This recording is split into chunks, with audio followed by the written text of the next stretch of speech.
இயேசுவின் ஊழியம். பின்பு இயேசு சகல பட்டணங்களையும் கிராமங்களையும் சுற்றி நடந்து ஜெப ஆலயங்களில் உபதேசித்து ராஜ்யத்தின் சுவிசேஷத்தை பிரசங்கித்து ஜனங்களுக்கு உண்டாயிருந்த சகல வியாதிகளையும் சகல நோய்களையும் நீக்கி அவர்களை சொஸ்தமாக்கினார். அவர் திரளான ஜனங்களை கண்டபொழுது அவர்கள் மேய்ப்பனில்லாத ஆடுகளைப் போல தொய்ந்து போனவர்களும் சிதறப்பட்டவர்களுமாய் இருந்தபடியால் அவர்கள் மேல் மனதுருகி தம்முடைய சீஷர்களை நோக்கி, அறுப்பு மிகுதி, வேலையாட்களோ கொஞ்சம். ஆதலால் அறுப்புக்கு எஜமான் தமது அறுப்புக்கு வேலையாட்களை அனுப்பும்படி அவரை வேண்டிக் கொள்ளுங்கள் என்றார். இயேசு சகல பட்டணங்களையும் கிராமங்களையும் சுற்றி நடக்கிறார். பின்பு இயேசு சகல பட்டணங்களையும் கிராமங்களையும் சுற்றி நடந்து ஜெப ஆலயங்களில் உபதேசித்து ராஜ்யத்தின் சுவிசேஷத்தை பிரசங்கித்து ஜனங்களுக்கு உண்டாயிருந்த சகல வியாதிகளையும் சகல நோய்களையும் நீக்கி அவர்களை சொஸ்தமாக்கினார். இயேசு கிறிஸ்து இரண்டு விதமான ஊழியங்களை செய்கிறார். ஒன்று சத்தியத்தை உபதேசம் பண்ணுகிறார், மற்றொன்று வியாதிகளை சொஸ்தமாக்குகிறார். அவர் சகல பட்டணங்களையும் கிராமங்களையும் சுற்றி நடந்து சத்தியத்தை உபதேசம் செய்து வியாதிகளை சொஸ்தமாக்குகிறார். ஓரிடத்தில் தரித்து நிற்காமல் எல்லா பட்டணங்களுக்கும் கிராமங்களுக்கும் சுற்றி நடக்கிறார். இதற்கு முன்பு அவர் கலிலேயா எங்கும் சுற்றி நடந்து அவர்களுடைய ஜெப ஆலயங்களில் உபதேசித்து ராஜ்யத்தின் சுவிசேஷத்தை பிரசங்கித்து ஜனங்களுக்கு உண்டாயிருந்த சகல வியாதிகளையும் சகல நோய்களையும் நீக்கி சொஸ்தமாக்கினார். மத்தேயு 5, 6, 7 ஆகிய அதிகாரங்களில் இயேசு கிறிஸ்துவின் பிரசங்க செய்தி விவரிக்கப்பட்டிருக்கிறது. மத்தேயு 8, 9 ஆகிய அதிகாரங்களில் இயேசு கிறிஸ்து சொஸ்தமாக்கிய வியாதிகளை பற்றி விவரிக்கப்பட்டிருக்கிறது. மத்தேயு 9வது அதிகாரத்தின் முடிவில் இயேசு கிறிஸ்துவின் ஊழிய காரியங்கள் அனைத்தும் மொத்தமாகவும் சுருக்கமாகவும் விவரிக்கப்பட்டிருக்கிறது. இயேசு கிறிஸ்து உபதேசித்து சொஸ்தமாக்குகிறார். உபதேசம் பண்ணுவதும் சொஸ்தமாக்குவதும் இயேசு கிறிஸ்துவின் ஊழியம் ஆகும். இயேசு கிறிஸ்து சிறிய பட்டணங்களிலும் ஊழியம் செய்கிறார். செல்வ செழிப்பான பட்டணங்களில் மாத்திரம் இயேசு கிறிஸ்து ஊழியம் செய்து மற்ற சிறிய பட்டணங்களை கவனிக்காமல் விட்டுவிடவில்லை. எளிமையான சிறிய கிராமங்களுக்கும் அவர் சுற்றி நடந்து ஊழியம் செய்கிறார். அவர் செல்லும் இடங்களில் எல்லாம் சத்தியத்தை உபதேசம் பண்ணுகிறார், வியாதிகளை சொஸ்தமாக்குகிறார். இந்த உலகத்தில் கவனிக்கப்படாமல் புறக்கணிக்கப்பட்டிருக்கும் சாதாரண ஜனங்கள் கூட இயேசு கிறிஸ்துவுக்கு மிகவும் அருமையானவர்கள். மனுஷருடைய ஆத்மா இயேசு கிறிஸ்துவின் பார்வையில் விலையேற பெற்றதாக இருக்கிறது. நமது பார்வையிலும் மனுஷருடைய ஆத்மா முக்கியத்துவம் பெற்றிருக்க வேண்டும். இயேசு கிறிஸ்து ஜெப ஆலயங்களில் உபதேசிக்கிறார். இங்கு யூத மார்க்கத்தவர்கள் கர்த்தரை ஆராதிப்பதற்காக கூடி வருவார்கள். எங்கெல்லாம் கர்த்தரை ஆராதிப்பதற்காக ஜனங்கள் கூடி வருகிறார்களோ அங்கெல்லாம் சத்தியத்தை கேட்க வேண்டும் என்னும் ஆவலும் ஜனங்களுடைய உள்ளத்தில் இருக்கும். இயேசு கிறிஸ்துவின் 3 அம்ச ஊழியம்: உபதேசித்தார், பிரசங்கித்தார், சகல வியாதிகளையும் நீக்கி ஜனங்களை சொஸ்தமாக்கினார். இயேசு கிறிஸ்து மிகச்சிறந்த உபதேசியார். அவருடைய உபதேசங்களை கேட்டு ஜனங்கள் ஆச்சரியப்பட்டார்கள். ஜனங்கள் தம்மிடம் கேள்வி கேட்பதையும் இயேசு அனுமதித்தார். ஜனங்களுடைய சந்தேகங்கள் எல்லாம் தீர வேண்டும், அவர்கள் தெளிவடைய வேண்டும் என்பதே இயேசு கிறிஸ்துவின் நோக்கம். வேதாகமத்தில் உபதேசம் பண்ணுதல் என்னும் சொல் 168 இடங்களில் வருகிறது. இவற்றில் பாதி பழைய ஏற்பாட்டிலும் மீதி புதிய ஏற்பாட்டிலும் உள்ளது. ஆனால் பிரசங்கம் பண்ணுதல் என்னும் சொல் பழைய ஏற்பாட்டில் 5 இடங்களில் மட்டுமே காணப்படுகிறது. புதிய ஏற்பாட்டிலோ 138 இடங்களில் உள்ளது. பிரசங்கம் பண்ணுவதனால் ஜனங்களை சத்தியத்திற்கு நேராக அழைக்கிறோம். உபதேசம் பண்ணுவதனால் ஜனங்களுக்கு சத்தியத்தை தெளிவுபடுத்துகிறோம். ஒவ்வொரு பெற்றோரும் தங்களுடைய குடும்பத்தில் சத்தியத்தை உபதேசிப்பவராக இருக்க வேண்டும். வியாதிகளையும் நோய்களையும் சுஸ்தமாக்குவது இயேசு கிறிஸ்துவின் ஊழியம். தம்முடைய ஊழியக்காரர்களும் இந்த ஊழியத்தை செய்ய வேண்டும் என்று இயேசு கட்டளை கொடுத்திருக்கிறார். மேய்ப்பன் இல்லாத ஆடுகள். அவர் திரளான ஜனங்களை கண்டபொழுது அவர்கள் மேய்ப்பன் இல்லாத ஆடுகளைப் போல தொய்ந்து போனவர்களும் சிதறப்பட்டவர்களுமாய் இருந்தபடியினால் அவர்கள் மேல் மனதுருகி,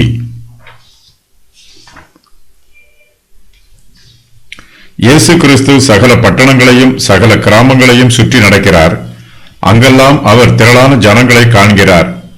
இயேசு கிறிஸ்துவை திரளான ஜனங்கள் பின்பற்றி வருகிறார்கள். அதே வேளையில் இயேசு கிறிஸ்து செல்லும் இடங்களிலும் திரளான ஜனங்கள் அவருடைய உபை கேட்பதற்காகவும் தங்களுடைய வியாதிகள் நீங்கி சொஸ்தமடைவதற்காகவும் அவரிடத்தில் கூடி வருகிறார்கள். இவர்கள் எல்லோரும் பட்டணங்களிலும் கிராமங்களிலும் உள்ளவர்கள். அவர்களை காணும்போது இயேசு கிறிஸ்துவின் உள்ளம் உருகுகிறது. தேசம் ஜனத்தால் நிரம்பி இருக்கிறது.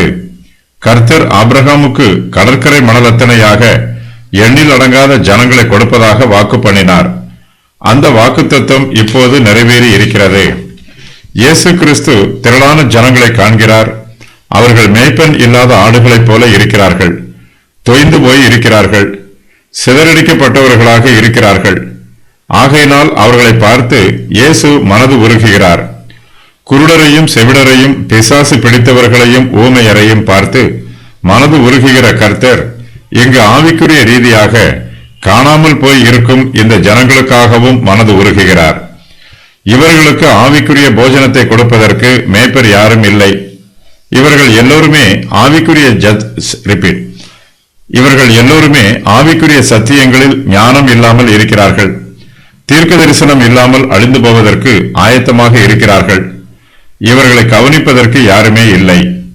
தொய்ந்து போன இந்த ஆத்துமாக்களுக்காகத்தான் இயேசு கிறிஸ்து பரலோகத்தில் இருந்து இந்த பூமிக்கு வந்திருக்கிறார். இந்த ஆத்துமாக்களுக்காகவே தம் மீது சிலுவையை சுமந்து கொள்கிறார். கிறிஸ்து இரக்கமுள்ளவர், மனதுருக்கமுள்ளவர். அவருடைய பிள்ளைகளாகிய நாமும் இரக்கமுள்ளவர்களாகவும் மனதுருக்கமுள்ளவர்களாகவும் இருக்க வேண்டும். இயேசு கண்ட திரளான ஜனங்கள் தொய்ந்து போய் இருக்கிறார்கள், களைப்படைந்திருக்கிறார்கள்.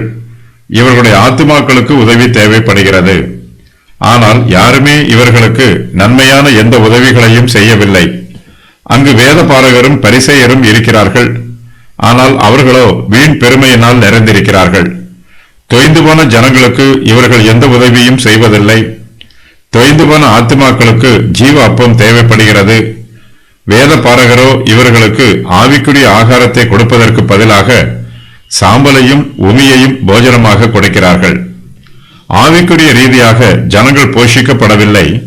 இவர்களை போஷிப்பதற்கும் நல்ல மேய்ப்பர்கள் இல்லை. இவர்கள் சிதறடிக்கப்பட்டவர்களாக மேய்ப்பன் இல்லாத ஆடுகளைப் போல இருக்கிறார்கள். ஆடுகளுக்கு சரியான மேய்ப்பன் இல்லை என்றால் அவற்றின் நிலைமை பரிதாபமாக இருக்கும். அவை காணாமல் போய்விடும். அவற்றுக்கு சரியான போஜனம் கிடைக்காது. தங்களுடைய இருப்பிடத்திற்கு வரும் பாதையும் ஆடுகளுக்கு தெரியாது. ஒன்றும் தெரியாமல் சிதறடிக்கப்பட்டு அலைந்து கொண்டிருக்கும். பாவம் செய்யும் ஆத்துமாக்கள் காணாமல் போன ஆடுகளைப் போல இருக்கின்றன. இந்த ஆத்துமாக்களுக்கு சரியான மேய்ப்பர்கள் தேவை. மறுபடியும் இவற்றிற்குரிய இடத்திற்கு இவற்றின் மேய்ப்பர்களால் தான் கொண்டு வர முடியும். காணாமல் போன ஆத்துமாக்களுக்கு ஊழியம் செய்ய ஊழியக்காரர்கள் இல்லை. ஊழியக்காரர்கள் இருந்தாலும் அவர்கள் நல்ல ஊழியக்காரர்களாக இல்லை. சுய ஆதாயத்திற்காக ஊழியம் செய்கிறவர்களாக இருக்கிறார்கள். இப்படிப்பட்ட ஊழியக்காரர்கள் கிறிஸ்துவனுடைய காரியங்களை தேடுவதற்கு பதிலாக தங்களுடைய சொந்த காரியங்களையே தேடுகிறார்கள். இப்படிப்பட்ட ஊழியக்காரர்கள் இருந்தாலும் ஒன்றுதான், இல்லாவிட்டாலும் ஒன்றுதான். இந்த ஊழியக்காரர்களால் காணாமல் போன ஆத்துமாக்களுக்கு பிரயோஜனம் ஒன்றுமில்லை. இயேசு கிறிஸ்து இப்படிப்பட்ட ஆத்துமாக்களை பார்த்துத்தான் மனது உருகுகிறார். இவர்களுக்காக ஜெபிக்குமாறு இயேசு கிறிஸ்து தம்முடைய சீஷர்களிடம் கூறுகிறார். இயேசு கிறிஸ்து தம்முடைய சீஷர்களை காணாமல் போன ஆடுகள் மத்தியில் ஊழியம் செய்வதற்காக அனுப்புகிறார். அவர்களை அனுப்புவதற்கு முன்பு இயேசு ஜெபம் பண்ணும்படி ஒரு மலையின் மேல் ஏறி இரா முழுவதும் தேவனை நோக்கி ஜெபம் பண்ணி கொண்டிருந்தார். நாம் யாருக்காக பரிதபிக்கிறோமோ, யார் மீது மனதுருக்கமாக இருக்கிறோமோ அவர்களுக்காக நாம் ஜெபிக்க வேண்டும். இயேசு அவர்கள் மேல் மனதுருகினார். மனதுருக்கம் கர்த்தருடைய சுபாவம். விசுவாசிகளிடமும் மனதுருக்கம் இருக்க வேண்டும். தேவையுள்ள ஜனங்களை காணும் போதும் அவதியுறும் ஜனங்களை காணும் போதும் நமது இருதயம் இளக வேண்டும், மனது உருக வேண்டும். அவர்களுக்கு விடுதலையை கொடுக்க வேண்டும் என்று நமது உள்ளத்தில் ஒரு வாஞ்சை உண்டாக வேண்டும். இயேசு கிறிஸ்து பாடுகளை அனுபவிக்கும் ஜனங்களை காணும் போதெல்லாம் அவருடைய மனது உருகிற்று. 9 இடங்களில் இயேசுவின் மனதுருக்கத்தை குறித்து நாம் வாசிக்கிறோம். ஜனங்கள் களைத்து போய் இருக்கிறார்கள். மேய்ப்பர்கள் கைவிட்டதினால் பல இடங்களுக்கும் அலைந்து திரிந்து வாடிப்போய் இருக்கும் ஆடுகளைப் போல இருக்கிறார்கள். பரிசேயரும் வேதபாரகரும் ஜனங்களை புறக்கணித்து விட்டார்கள். பாடுகளை அனுபவிக்கும் ஜனங்கள் சபிக்கப்பட்டவர்கள் என்று கூறி அவர்களை ஒதுக்கி வைத்து விட்டார்கள். கைவிடப்பட்ட ஜனங்களை பார்த்து இயேசு மனது உருகுகிறார். ரட்சிக்கப்படாதவர்கள் மேய்ப்பன் இல்லாத ஆடுகளைப் போன்றவர்கள்.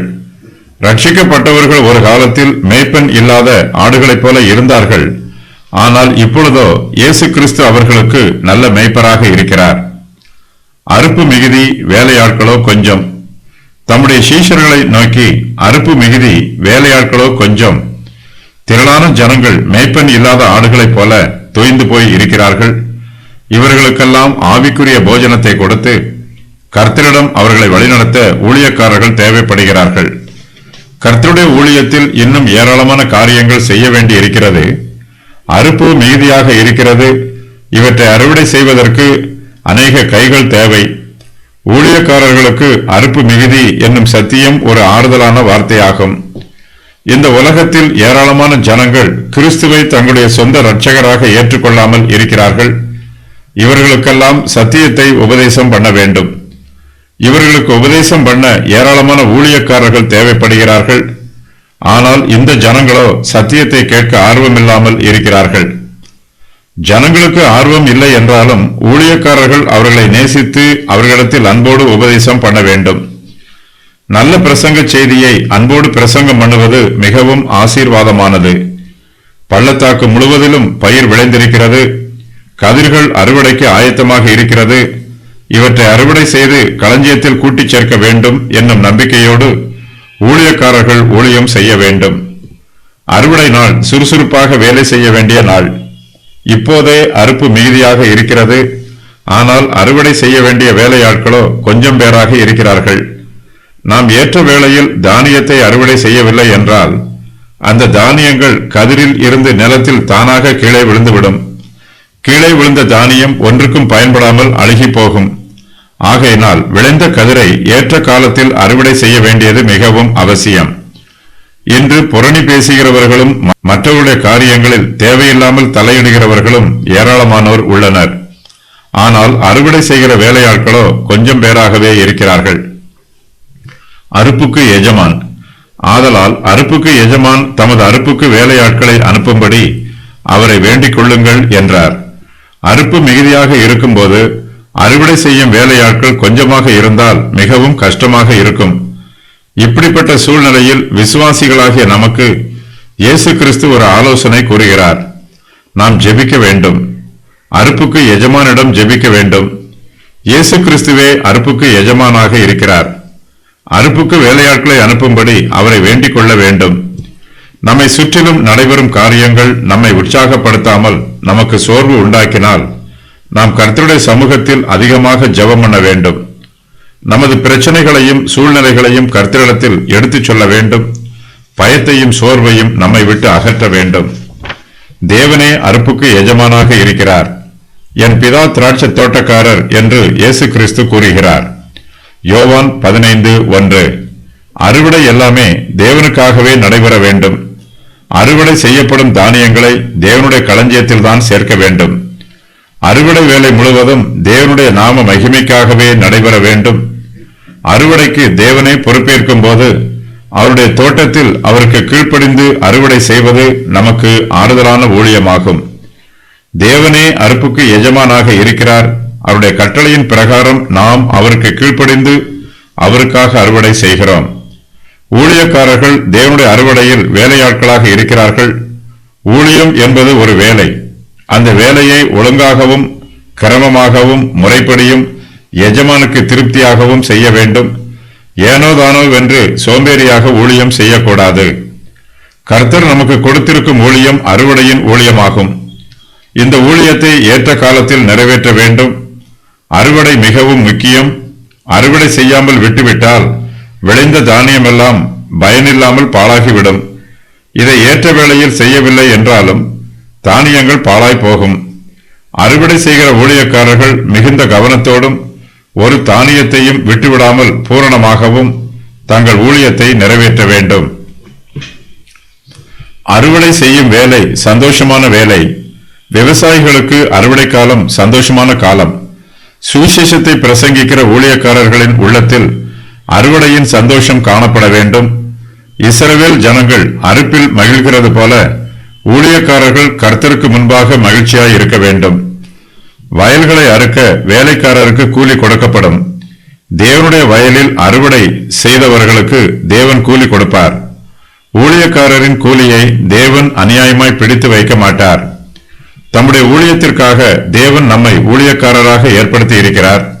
செய்யும் ஊழியத்தை தேவனே நமக்கு கொடுத்திருக்கிறார். தமது ஊழியத்தை செய்வதற்கு அவரே நம்மை தகுதிப்படுத்துகிறார். நம்மை அழைத்தவர் தேவனே. நமது தேவனே அறுப்புக்கு எஜமானாக இருக்கிறார். ஆத்துமாக்களை அறுவடை செய்வதற்கு தேவன் தமது வேலையாட்களாக நம்மை அழைக்கிறார். நாம் அவருடைய சப்தத்தை கேட்டு அழைப்புக்கு கீழ்ப்படிந்து தேவனுடைய தோட்டத்தில் வேலையாட்களாக பணிபுரிய வேண்டும். அறுப்பு மிகுதி என்பதை நமது கண்களை ஏறெடுத்து பார்க்க வேண்டும். வேலையாட்களோ கொஞ்சம் என்பதையும் புரிந்து கொள்ள வேண்டும். அறுவடை செய்வதற்கு உண்மையுள்ள, ஞானமுள்ள, திறமையுள்ள, சுறுசுறுப்பாக பணிபுரியக்கூடிய வேலையாட்களை அனுப்புமாறு நாம் அறுப்புக்கு எஜமானாகிய நம்முடைய தேவனிடம் விண்ணப்பம் பண்ண வேண்டும்.